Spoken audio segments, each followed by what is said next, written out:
J'ai l'honneur de vous inviter à venir prendre la parole.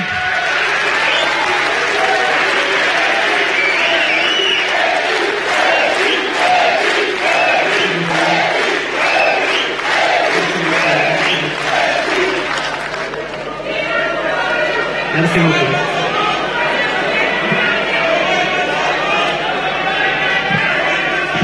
Monsieur le Président de l'Assemblée nationale,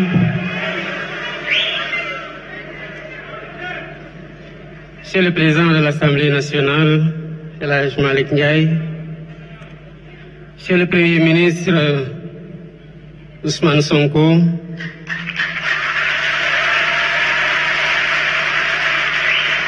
honorables députés, Monsieur le ministre d'État Alamine Loum, Mesdames, Messieurs les ministres, Madame, Messieurs les membres du corps diplomatique, chers partenaires techniques et financiers, distingués invités, en vos rangs, titres et qualités. Je voudrais commencer mon intervention par des félicitations. Des félicitations nourries à l'endroit de Monsieur le Premier ministre.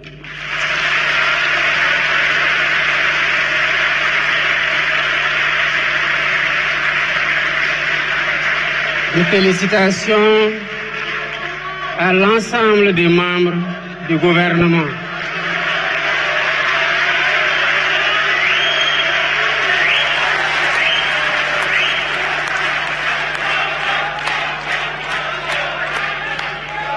Mais des félicitations aussi à tous les collaborateurs de l'équipe gouvernementale et du président de la République qui ont contribué à l'élaboration de ce plan de redressement dont vous avez chacune et chacun l'opportunité d'en apprécier la pertinence et le réaliser. Voilà bientôt un peu plus de 15 mois que vous nous avez fait confiance. À notre arrivée, nous avons fait la situation de référence à travers un diagnostic honnête. D'abord, par un audit de l'inspection générale des finances publiques, comme nous l'impose la loi 2012-22 portant code de transparence dans les finances publiques. Nous avons par la suite remis cet audit pour certification à la Cour des comptes qui en a aggravé les résultats, comme pour témoigner de sa liberté d'action et de son indépendance. Nous ne nous sommes pas arrêtés à ça. Nous avons demandé commanditer un audit externe par un cabinet avec une signature internationale, à savoir le cabinet Forvis Mazars. Nous avons fait tout ça pour que les Sénégalais comprennent, comme nous aussi nous l'avions compris, l'envergure et la gravité de l'héritage qu'il faut balancer avec l'espoir qui a accompagné notre élection. Mais la finalité n'a jamais été de vous dire voilà où en était le pays.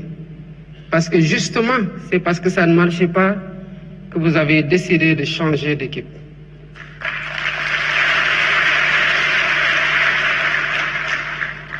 Et nous nous sommes donc attelés à proposer des solutions. Cela a conduit en un temps record à la présentation de la vision Sénégal 2050, l'agenda national de transformation. Cela a conduit à la confection du master plan, à la sélection d'un portefeuille de 80 projets catalytiques. Mais nous ne pouvions pas nous en tenir à les exprimer, à les concevoir, à les partager. La cadence des réformes a été très bonne et cela rend compte de l'efficacité de l'action gouvernementale et de l'efficience dans la conduite de cette action par le Premier ministre.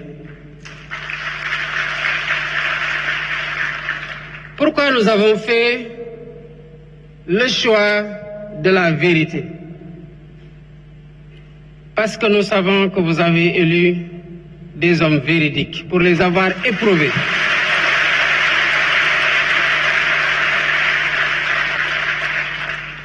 Des hommes d'honneur qui n'entendent pas changer au contact du pouvoir. Nous avons fait le choix de la vérité parce que nous avons du respect pour vous, peuple sénégalais. Nous avons fait le choix de la vérité parce que nous voulons imposer à nos interlocuteurs le respect qu'ils nous doivent en leur donnant le respect que nous leur devons. Et cela ne se fait que dans la vérité. Mais nous avons aussi fait le choix de la vérité pour corriger les anomalies et nous assurer que plus jamais cela ne puisse se reproduire.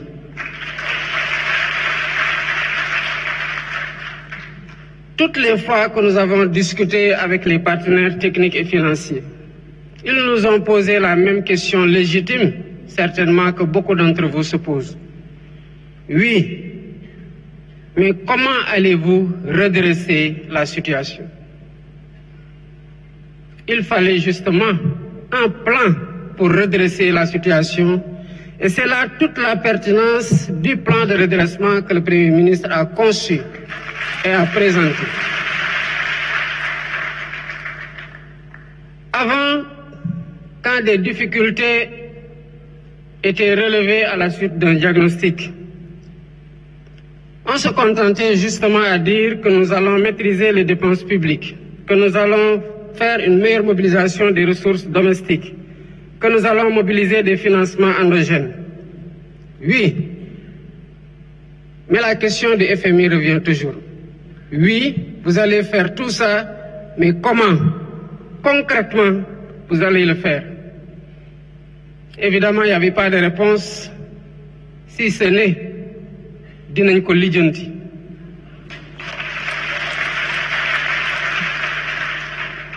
Lijjanti boobu moo waral la dette cachée.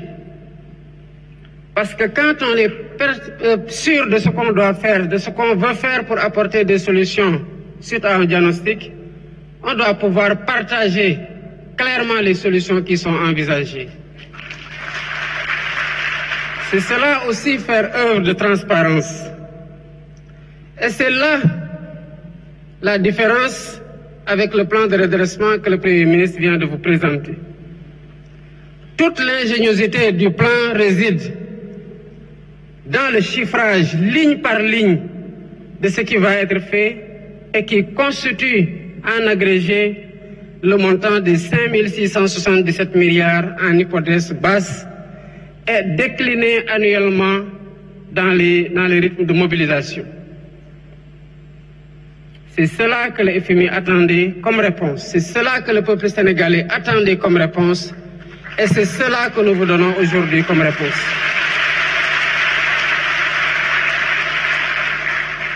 Le Premier ministre l'a dit à juste titre. Le redressement a commencé avant ma prestation de serment.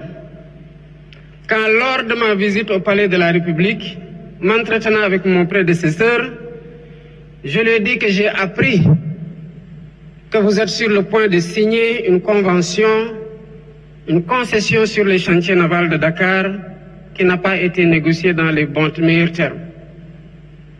Évidemment, il s'en est défendu, mais je lui ai demandé de stopper.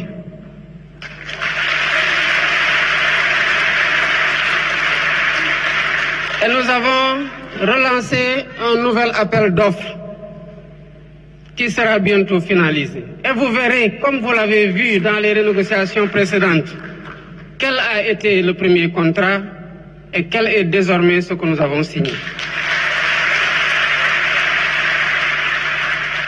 Le redressement a commencé aussi avec la réactivation du Comité national de la dette publique. Évidemment, tout le monde se pose la question de savoir, mais comment cela a-t-il pu arriver sans que les ressorts de vigilance de l'État ne puissent se déployer? Évidemment, ils ont désactivé tout ce qui aurait pu donner l'alerte pour qu'on puisse freiner ou faire freiner des quatre fers. Aujourd'hui, quel que soit le marché qui est attendu, l'avis du Comité national de dette publique est systématiquement requis, ce qui permet au Trésor d'avoir une visibilité sur l'endettement. Mesdames, Messieurs, le redressement a commencé et se poursuit. Cette semaine, j'ai convoqué une session extraordinaire de l'Assemblée nationale pour le vote de 4 lois sur la transparence.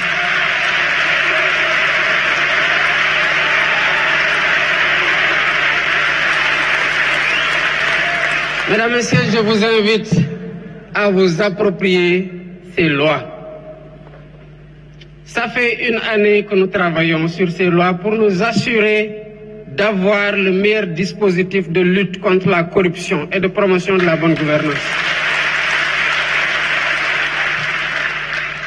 Et vous le verrez, peut-être que vous partagerez mon sentiment. Et Dieu sait que j'ai été particulièrement exigeant. Je suis très satisfait.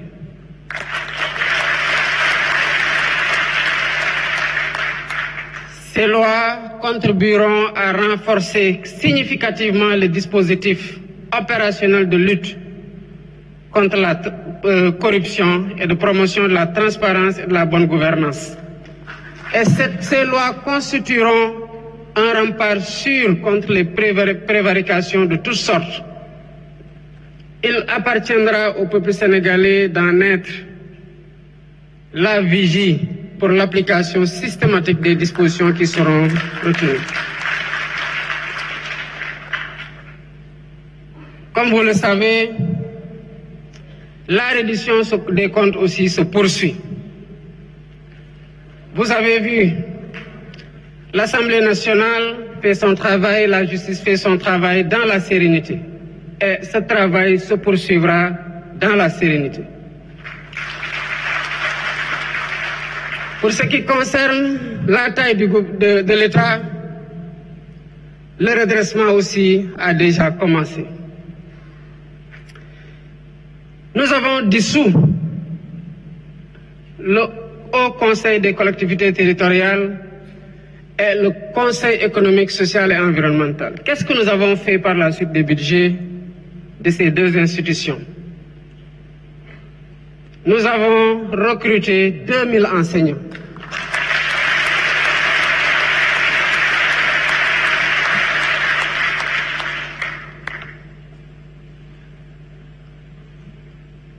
Mais c'est parce qu'on a dissous le Haut Conseil des collectivités territoriales que nous nous sommes rendus que l'immeuble qui abritait le Haut Conseil a été acquis par l'État depuis 2014.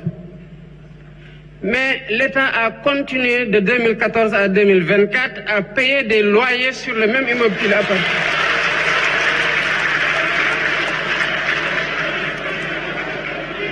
Et cela pour un coût cumulé d'au moins 3 milliards en 2024.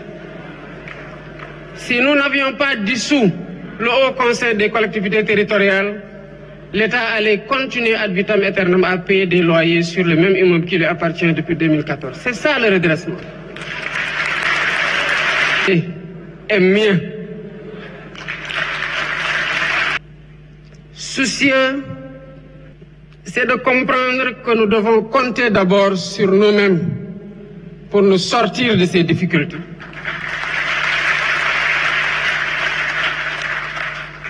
Mesdames, Messieurs, à chaque fois que nous allons dans les pays qui se développent, disons-nous bien que Dieu n'a descendu dans ces pays que des hommes et des femmes avec 2 mains, 5 doigts dans chaque main.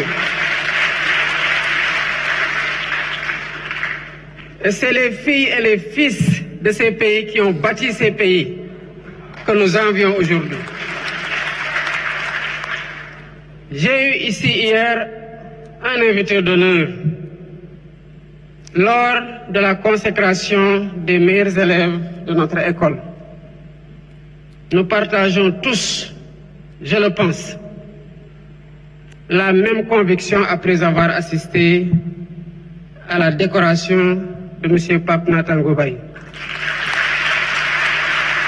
C'est qu'avec de la volonté, nous pouvons déplacer des montagnes.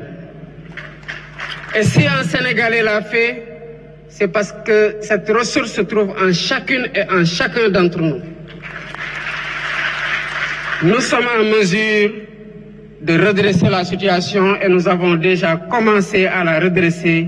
Il n'y a qu'à poursuivre et à consolider les efforts en cours et Inch'Allah, tout ira très bien.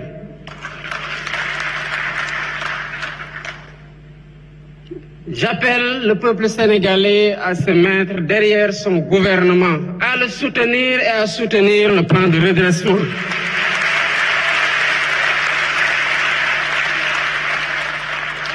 Les bénéfices de ce plan iront déjà au peuple. Ils vont déjà au peuple. Par le recrutement, je l'ai dit tantôt, de 2000 enseignants. Par le recrutement projeté de 500 enseignants du supérieur. Par le recrutement de 200 enseignants pour la formation professionnelle et technique. Et tous ces enseignants prennent en charge qui? Nos enfants. C'est ça le bénéfice du redressement, entre autres. Je passerai sur les autres impacts que le Premier ministre a brillamment exposés et conclure pour dire à l'ensemble du peuple sénégalais que ce que nous vous avons présenté et que nous envisageons de faire ne se fera pas sans vous. Il se fera pour vous. Il se fera avec vous.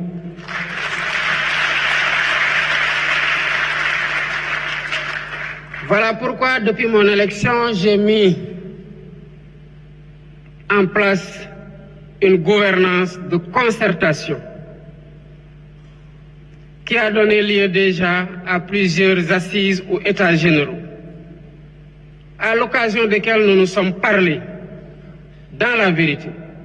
Et nous avons ensemble conçu des solutions que nous avons considérées comme étant les meilleures et les plus adaptées à la situation. Il nous faut les dérouler dans la solidarité, dans l'effort permanent, dans le sérieux, avec la résilience qu'il faut. Et tout ira bien, Inch'Allah. Je vous remercie de votre attention.